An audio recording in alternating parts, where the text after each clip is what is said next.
O Senhor esteja convosco. Ele está no meio de nós. Proclamação do Evangelho de Jesus Cristo segundo Mateus. Glória a vós, Senhor.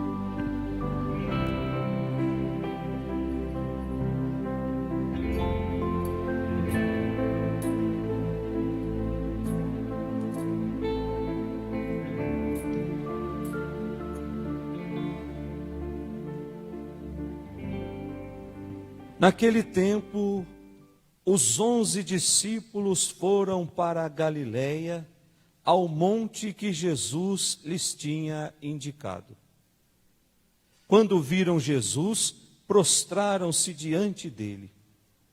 Ainda assim, alguns duvidaram. Então Jesus aproximou-se e falou: Toda a autoridade me foi dada no céu e sobre a terra. Portanto, ide e fazei discípulos meus todos os povos, batizando-os em nome do Pai, e do Filho e do Espírito Santo, e ensinando-os a observar tudo o que vos ordenei. Eis que eu estarei convosco todos os dias, até o fim do mundo. Palavra da salvação. Glória a vós, Senhor. Que as palavras do Santo Evangelho perdoem os nossos pecados. Amém. Caríssimos irmãos, caríssimos ouvintes, internautas que nos acompanham pelas redes sociais, nesta solenidade em que, mais uma vez, temos como centro da nossa celebração o próprio Cristo. Hoje a igreja nos convida a celebrarmos a solenidade da ascensão de Jesus ao céu. E nós dizíamos ontem na live que nós estávamos fazendo que ascender ao céu é ir para o céu sozinho. Portanto, Jesus ascende ao céu, ele vai sozinho para o céu. É uma particularidade de quem é Deus. Maria não é deusa, ela não foi para o céu sozinha, por isso ela foi assunta ao céu. Então existe uma pequena diferença entre ascensão e assunção. Ascender ao céu é ir para o céu sozinho. Ser assunto ao céu é ser levado ao céu. Portanto, Maria foi assunta ao céu. Maria dormiu neste mundo, Jesus a colocou no colo e colocou lá junto de Deus, de corpo e alma. É a festa bonita que nós vamos celebrar agora em agosto, a festa da Assunção de Nossa Senhora. E nesse domingo, a festa da Ascensão de Jesus vem nos dizer e vem nos garantir que uma vida consumida no amor, uma vida gasta no serviço, uma vida gasta na doação, no final dela não está outra coisa senão o céu. No final dela não está outra coisa senão uma comunhão definitiva com Deus. Portanto, vale a pena gastar a nossa vida, vale a pena consumir a nossa vida por uma causa. Não por uma ideologia, mas por uma causa, a causa de Jesus. Primeira leitura que nós acabamos de ler, tirada lá dos Atos dos Apóstolos, o capítulo 1, o versículo do 1 até o 11. Essa leitura, esse trecho que foi lido na primeira leitura, foi escrito num contexto já de desânimo, num contexto de frustração. Já havia passado 50 anos daquele evento que mudou a história da humanidade. E as coisas continuavam do mesmo jeito. Aquela intervenção tão esperada por Deus na história ainda não havia acontecido. Então o autor da primeira leitura, o evangelista Lucas, vem dizer assim: aquele projeto de salvação, aquele projeto de libertação que Jesus veio trazer, que Jesus veio anunciar, ele não terminou com a subida de Jesus para o céu. Aquele projeto agora passa para as mãos da igreja. Passa para as mãos da igreja que é animada pelo Espírito Santo.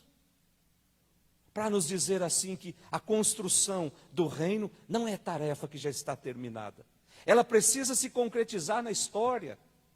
E aí o texto de hoje, o autor vem fazer referência a esse tempo que passou desde a ressurreição até agora.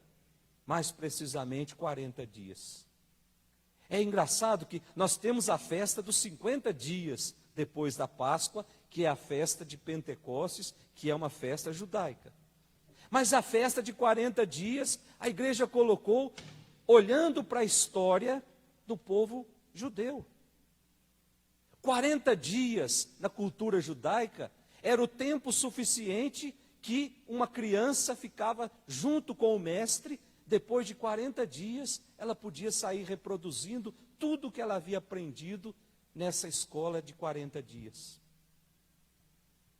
Essa festa que nós estamos celebrando hoje, Jesus passa 40 dias, ainda depois da sua morte, com os discípulos, ensinando, dando as últimas instruções, para que agora os discípulos possam sair reproduzindo no mundo esse amor tão especial que Jesus teve para com a comunidade.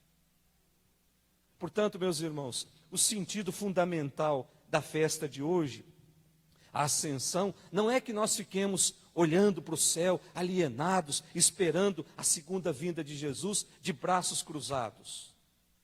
Mas é um convite a seguirmos o caminho de Jesus, olhando para o futuro, fazendo a vida acontecer de forma diferente, sendo solidários com os que sofrem, amando aqueles que não são amados, nos inquietando com a dor e com o sofrimento de muitos irmãos, ainda mais nesses tempos que estamos vivendo. O sentido fundamental dessa festa é isso: fazer com que o amor de Jesus crie raízes profundas nesse mundo.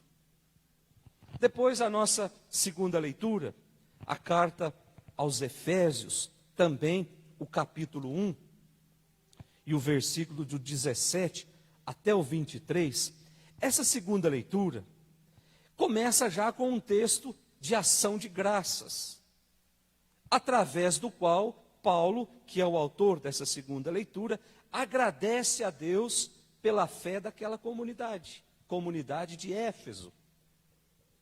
Éfeso era a maior cidade do império, a capital da Ásia. Em Éfeso, Paulo teve muitos problemas ao anunciar o evangelho.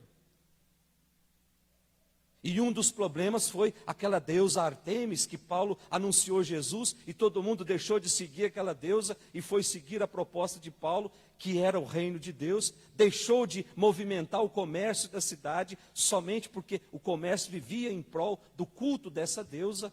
Então ali Paulo é preso, ali Paulo é proibido de falar. Então Éfeso tinha um significado muito importante na vida de Paulo. Além de ser o lugar onde ele sofreu as piores provações, foi o lugar onde ele fundou uma comunidade fervorosa. Por isso ele começa a carta agradecendo a fé dessa comunidade, agradecendo pela caridade que eles manifestavam para com todos. E nessa carta, que foi escrita mais ou menos 58, 60 anos depois de Cristo, nós encontramos, atenção gente, dois conceitos que definem muito bem a relação entre Cristo e a igreja. Lá no finalzinho do versículo 22 e 23, nós encontramos esses dois conceitos, que são cabeça e plenitude. Finalzinho da segunda leitura. Portanto, dizer que Cristo é o cabeça da igreja, significa dizer que os dois, Cristo e igreja, formam uma comunidade indissolúvel. Nada pode destruir a igreja cuja a cabeça é Cristo. Ninguém pode separar.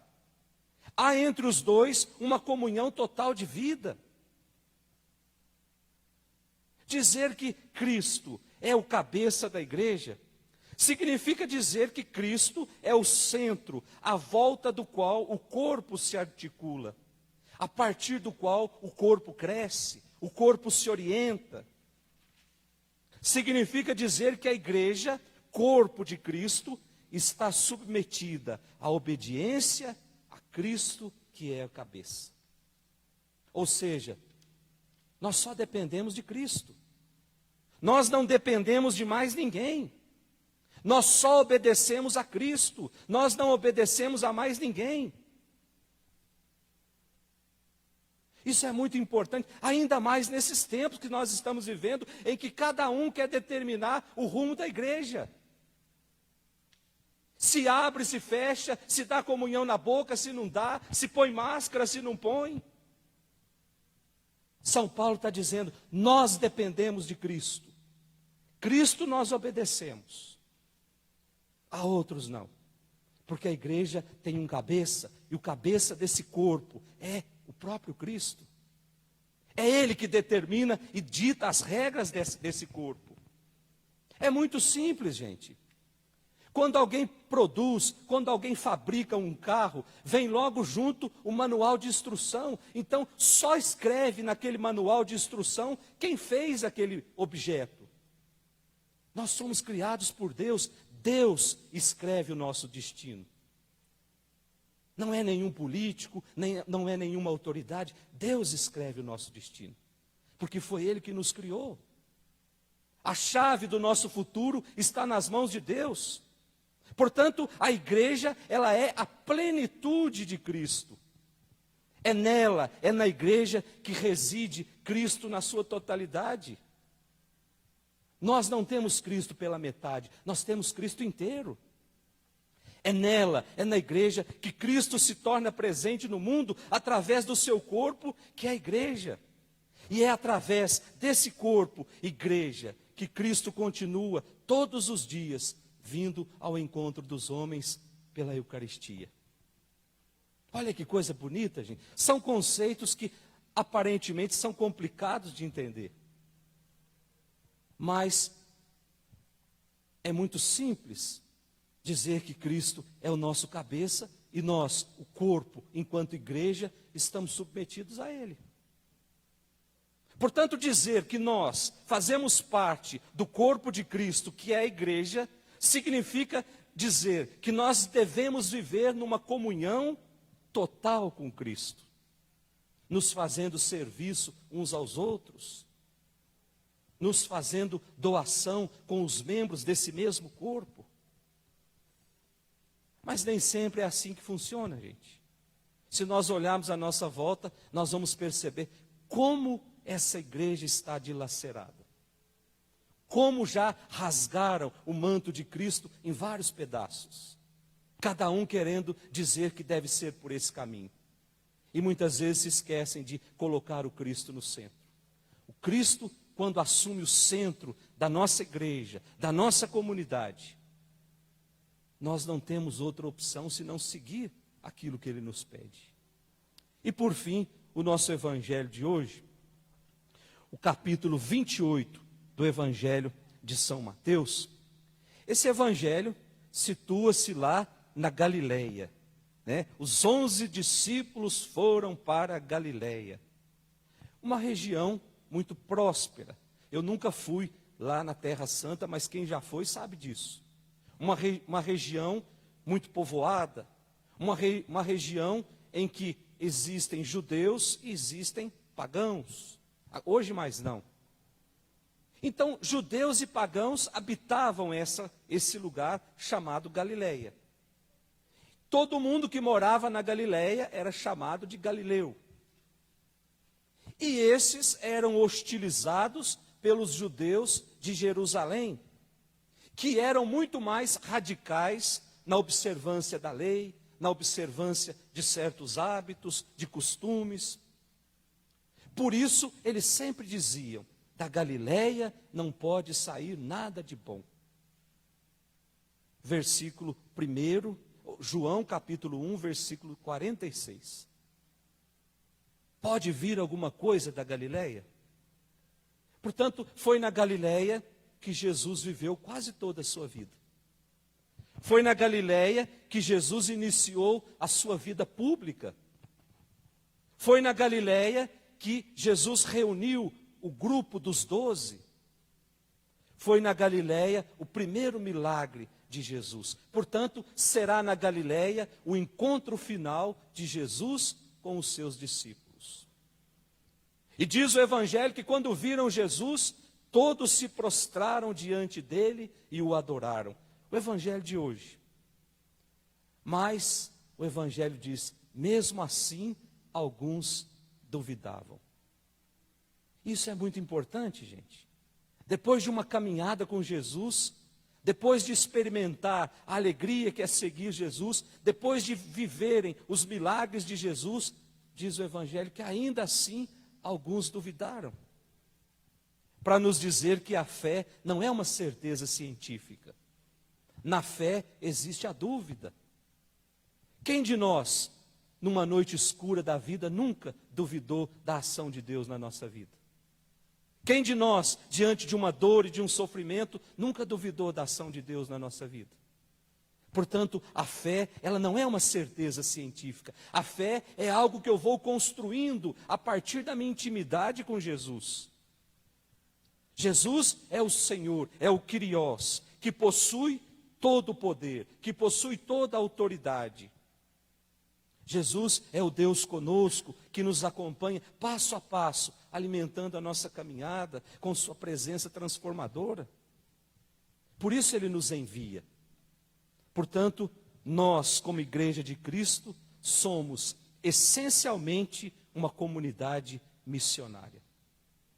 Uma comunidade que leva o amor de Deus para as pessoas. E a missão maior dessa comunidade não é outra senão testemunhar para o mundo inteiro a proposta salvadora de Jesus. Nós sabemos que isso não é fácil.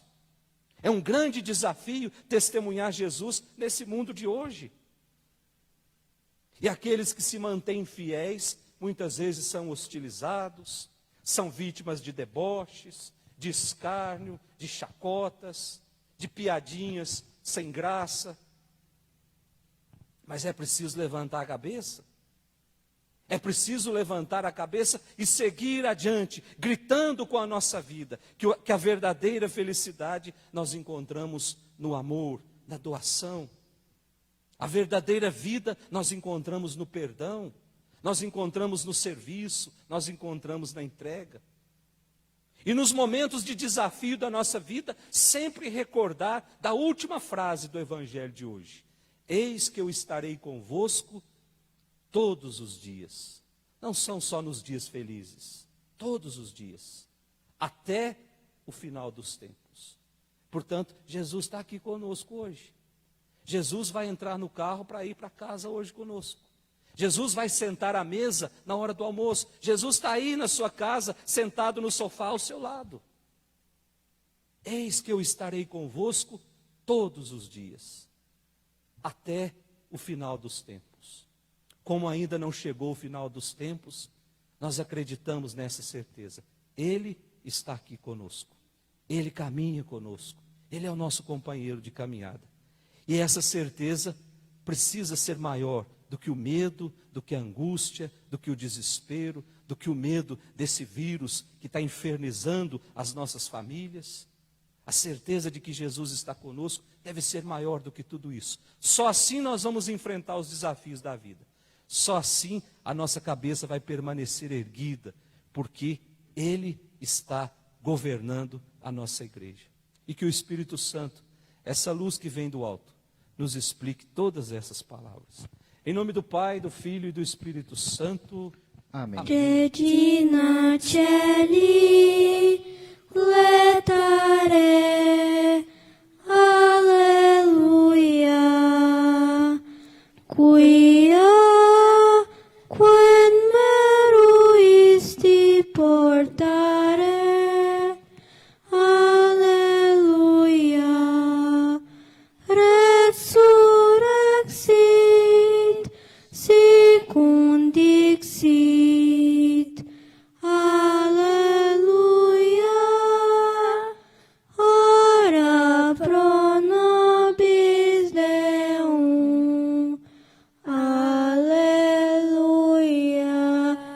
Gaudete letare Virgo Maria.